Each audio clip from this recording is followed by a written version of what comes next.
Pemirsa, aktivitas penyeberangan Sanur Nusa Penida sejak hari penyajian Galungan sudah dipadati penumpang.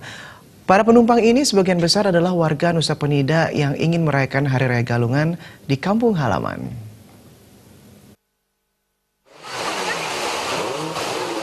Berdasarkan pantauan tim liputan di penyeberangan Sanur, aktivitas penyeberangan di Pantai Sanur Denpasar menuju Nusa Penida dan Nusa Lembongan sudah mulai dibanjiri penumpang sejak Senin 22 Juli 2019. Lonjakan penumpang masih terjadi pada hari penampakan Galungan. Menurut Agus Priyo Sudarma, staf Syah Bandar Wilayah Kerja Sanur, puncak arus mudik akan terjadi pagi dan sore hari.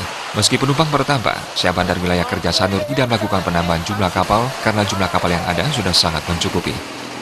Untuk menjamin kenyamanan dan keselamatan penumpang, pihaknya juga mengimbau operator kapal untuk menaati peraturan keselamatan dan keamanan pelayaran, serta tetap menjalin koordinasi dan komunikasi dengan Syah Bandar Sanur terkait perubahan cuaca yang terjadi.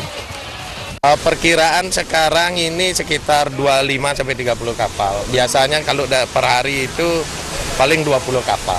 Itu peningkatannya.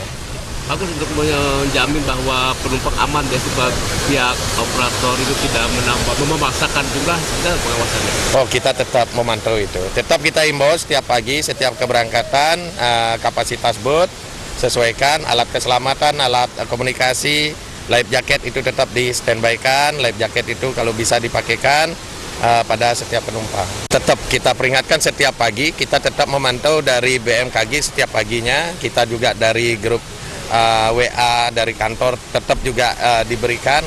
Jadi kita update tiap pagi, kita berikan informasi kepada semua kapal, semua operator, bahwa pasang surut juga kita sampaikan kepada semua operator.